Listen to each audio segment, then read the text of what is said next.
November of 2012, a couple hundred fast food workers, fed up with low wages and poor working conditions, walked off their jobs, and a movement was born. The Fight for 15.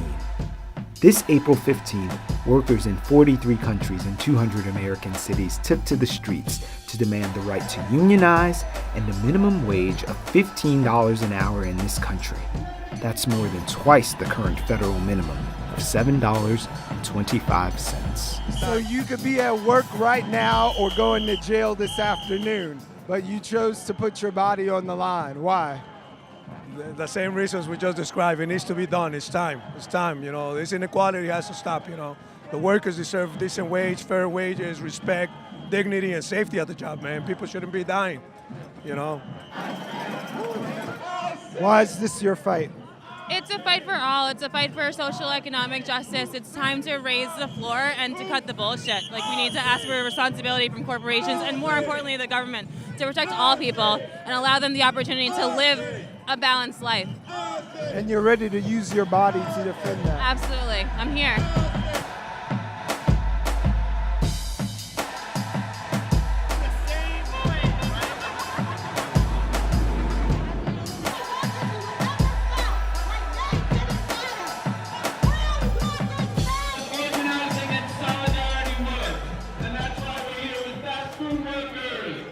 When fast food workers started this struggle a couple of years ago, no one could have thought they could build this movement. That car wash workers would be going out on strike to get treated with dignity, paid a living wage. That fast food workers would be out on strike, demanding dignity, demanding to be paid a living wage, demanding 15 in a union. We're already seeing the benefits and the progress. This year is the first year we're starting to see a little bit of wage increase. Unfortunately, fast food workers, for the most part, even construction workers aren't yet seeing it. So we've got to be out here protesting. So everyone waking up is going to say construction workers make good money. What are you doing here? Not every construction worker makes good money. Only workers that have representation in a union make good money. Workers that are usually non-union get exploited, get $9 cash, $10, and they get put in scaffolds, photo scaffolds, no safety protection. It's no different than them. They got $8, but they work inside. So we're no different. It's not about that. Their fight is our fight. We're here in the same struggle. It's not easy for us, for people that are represented to be represented and to stay represented. Everybody just wants to get the cheaper price, the lowest cost, the slave labor. That's all they want. That. Corporate America, corporations, developers, construction companies, billionaires trying to save money in their building. It's the same thing. It's no difference. Their fight is our fight. That's what we're here.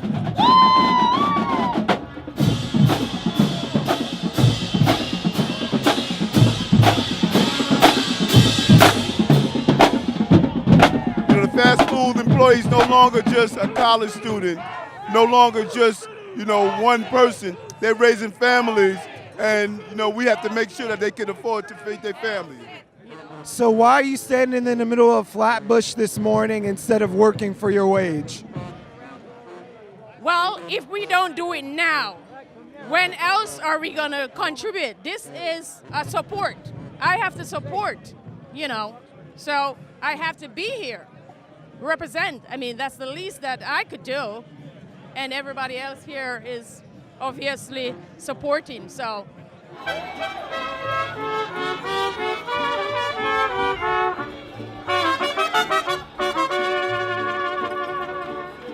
Y no es lo suficiente. Aquí en Estados Unidos últimamente se está viviendo una crisis económica muy fuerte y queremos representar todos los trabajadores de la clase media de este país. No es justo que esté ganando un salario por debajo. El justo debe de ser 20 pesos diarios y estamos exigiendo 15. We're standing here now. There's people fighting for 15. There's also people from the Black Lives Matter. You can't survive on anything less. It's not like you're living good on $15. You're just going to be surviving, making an ends meet, and that's all they want. It's a political battle. It's a philosophical battle. Republicans are in the Senate, who control the Senate. Democrats who control the Assembly. Really coming together, understanding that, we can't continue to go on this path of economic despair for a majority and then economic prosperity for just a select few. So we understand that big businesses have to do their part, but at the same time, legislators, policy folks have to do their part in terms of pushing legislation that will make this law. So that being said, what difference would that $7 extra an hour make in your life in a real way? A lot of things, be able to plan more ahead for the family, for the kids, be able to provide them a better living, better education, be able to contribute back to my community more. All that money goes back into the community, goes back into the economy. It's not like workers take that money and run with it, like corporations doing, stashing it overseas. That's the big difference, so we need to change this.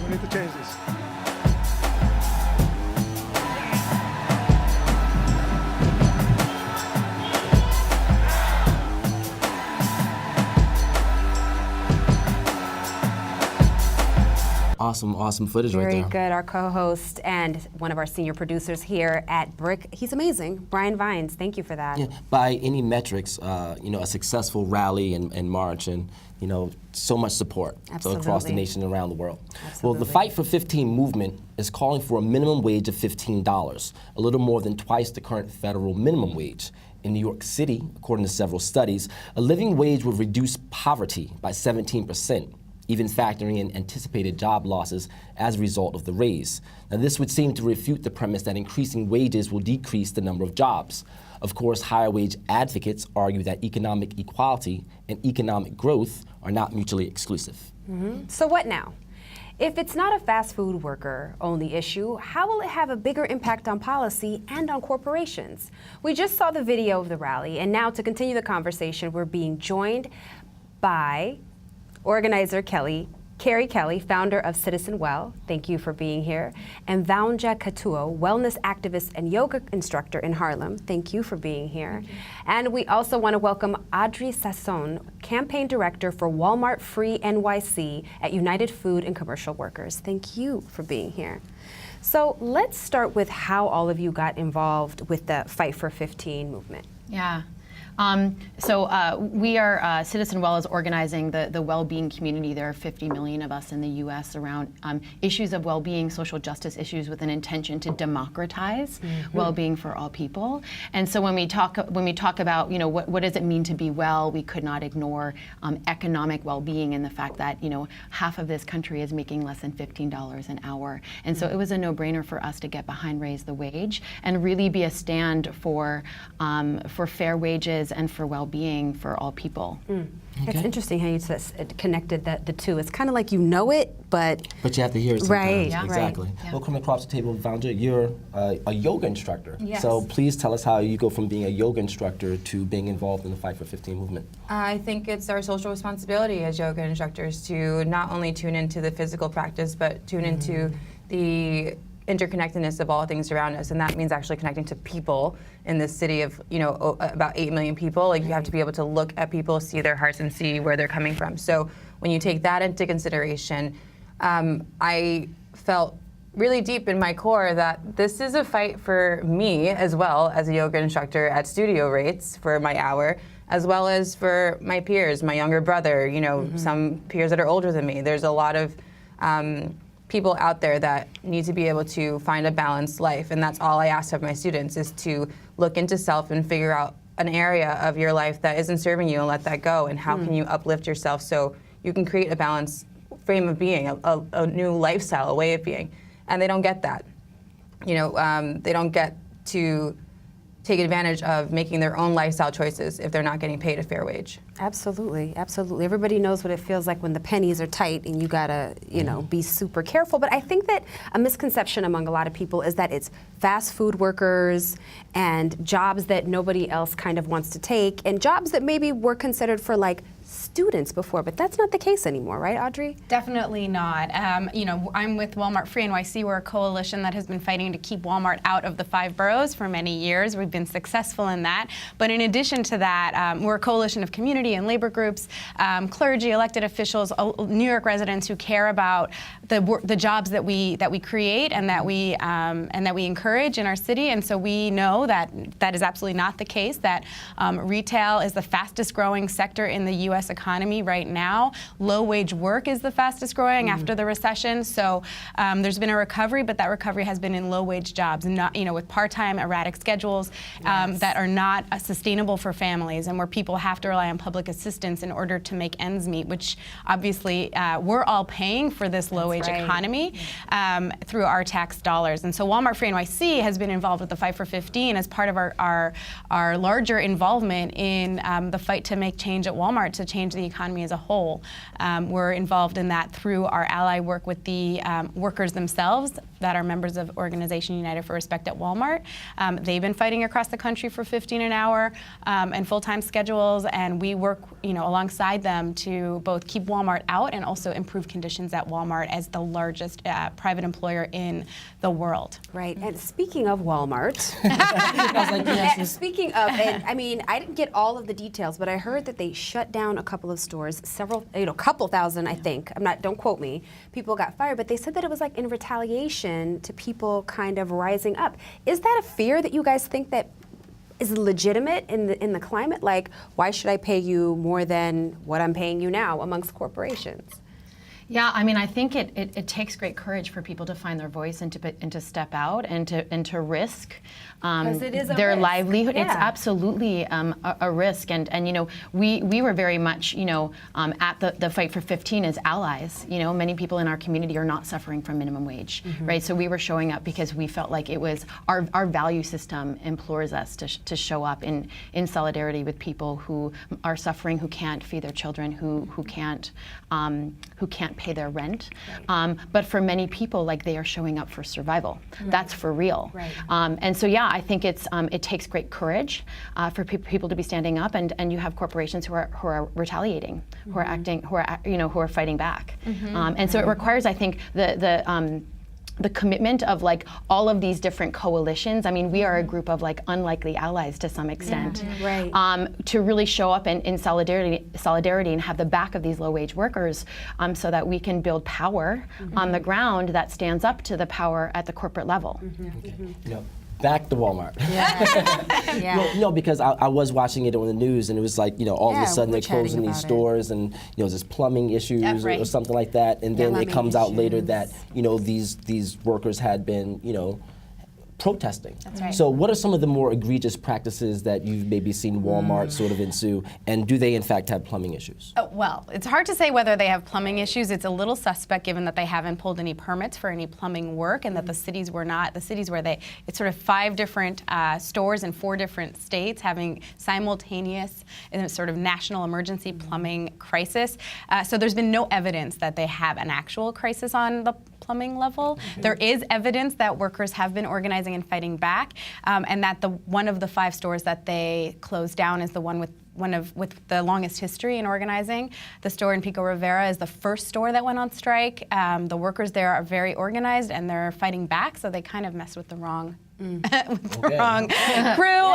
They are not going to stop until they get their jobs back. They got 5 hours notice, as far as I understand. Wow. That is completely illegal and, you know, obviously unjust. And so they are fighting back for their jobs. And the UFCW actually has filed at the National Labor Relations Board for an injunction on the closings, because they believe it is retaliation. And in answer to your question, I mean, absolutely, you know, egregious. This is one form of the egregious conditions. It's dirty fighting. It's dirty fighting. Yeah, it's really. People and their families. We're talking. Yes, you were right about the number. It's 2,200 workers.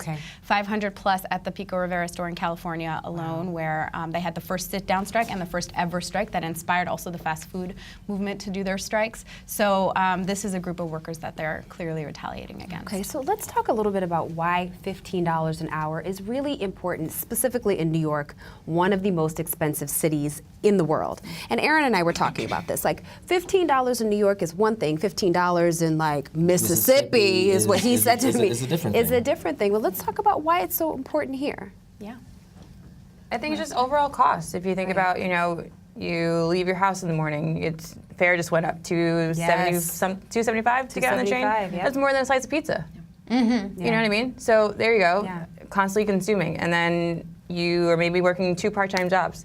So you get to one job, you're like, okay, I gotta get something quick to eat. When you look around at the most available food and you don't want to eat fast food, and these prices, you're like, oh, 10, 12, 15 bucks a plate. So, you know, your hourly average has to be able to accommodate, you know, your way of being, your lifestyle throughout your regular day. So. Without being extravagant in New York, right? Yeah. Just trying to be balanced. Right. And I think it's about quality of life too, and not in an indulgent kind of way. Like, people deserve to eat healthy and to have access to healthy food and health care and good education, and that requires a certain quality of living economically in order to do that. And well-being shouldn't be a privilege. Right. It shouldn't be a privilege. And so, and also there's just all of this evidence that, you know, it pours money back into the economy. It actually is, it makes the economy stronger. It makes our families stronger. It makes our communities stronger. It makes our systems stronger. Absolutely. And so it's all interconnected, and it's for the benefit of everybody, not just the people who are suffering. And that's why we're really behind this. Right. Yeah, I have to ask, don't mean to speak over you, but, you know, we're all for, you know, fight for 15, but, you know, on the other side of the argument, there are people that say, as Tati was alluding to, is that this number cannot work on a national level. Like we're saying, $15 is one thing in New York, it's one thing in San Francisco, it's another thing in Texas. So, you know, what do you say to critics who put that argument forward, that $15 is, you know, they're for increasing the minimum wage, but not on a national level, that this is a state's issue? You know, I mean, I think it's an economic issue and it's a moral issue to some extent. You know, I think, like, when you look at it from the standpoint of, are we a commitment to humankind? Like, are we a commitment to the well-being of all people in this country? I think we would all advocate for really supporting our families and our neighbors in their survival on a like national level as a country, but certainly there's state relevance. Definitely. I mean, certainly state by state, it is an issue at a state level on some level, but I also think 15 is the bare minimum at a national level. When you think about the fact that real wages have not gone up significantly, if at all, since the 70s, that productivity has gone up, so we're getting more and more productivity from our workers, but their wages are actually either stagnant or going down, then we're talking about we need to act. We don't have a cost of living increase or an inflation increase on the minimum wage in this country. So that means that just the wages just stay stagnant while the corporations continue to reap billions and billions in profits. So 15 is a minimum when you do the math. I mean, it really is. And what we're saying, we need a minimum bar, a minimum floor that would allow people not to rely on public assistance, period. No one should be working full time and have to rely on public assistance. So that's the bare minimum. It should frankly be higher. How do we get the customers involved? Because you used some words earlier that I like. You said unlikely allies. So we're bringing so many different people to the table, but how do we bring the customers to the table as well? Because Walmart is still packed. McDonald's is still packed every day when I drive by. Yeah, right. You know, I think that's I think it's a complicated question, and I do think one of the things that we think of our work as Walmart Free NYC is to do the work of educating that, you know, New Yorkers about the harm that Walmart has made on communities, the harm that it creates. And so, you know, I think that's an ongoing long-term project, and at the end of the day, if, you know, the workers need to be at the forefront of the fight, really. And so when allies come together, that is definitely an added value to the struggle, and we need to be in coalition, but it needs to be driven by the workers themselves who are, you know, at the forefront of this. So I think that that's one way to think about it. And I would add that, like, you know, our lens is values. Like, what are our values? What are the values that we stand for? And there's a cost, right, to just only valuing discounts and price points, right? There's a cost to not valuing workers and not valuing human beings. And so I think what we're trying to tell our community and educate our community around is, if you stand for these values, then you have to pay attention to not just the cost of product, but to the ways in which corporations are treating their workers, to the ways in which they're upholding their well-being. Like, that's a part of the package. And the cost to society, I think. That's right. Because If you're not paying for it at the checkout counter, you're paying for it in your taxes. We are subsidizing these companies as taxpayers. What? I know we're running out of time. The last thing I wanted to say is that, you know, when we spoke earlier off camera, you were saying that you were inspired to get arrested recently. Can you just tell us in 30 seconds what that was about? Put them on blast. About your commitment. I mean, I have surrounded myself by really inspiring activists and social change agents, and this one is one of those people. And last October, we stood with Walmart workers in front of Alice Walton's house and blocked traffic on Park Avenue to demand that Walmart raise the wage. You know, same issue, different place, different time, and we risked arrest and we got arrested, and it was one of the most transformational experiences of my life, because I got to know what I was made of in terms of, am I willing to risk arrest and for what? And I got to stand in solidarity with people who were really risking it for their own lives. Well, we have to end with that. Yeah. Thank you so much for sharing that. I had to ask about that. You got it. Carrie, the struggle is real. Audrey, Vanja, thank you so much for being here. We appreciate Fight for 15. it. Thank you, ladies.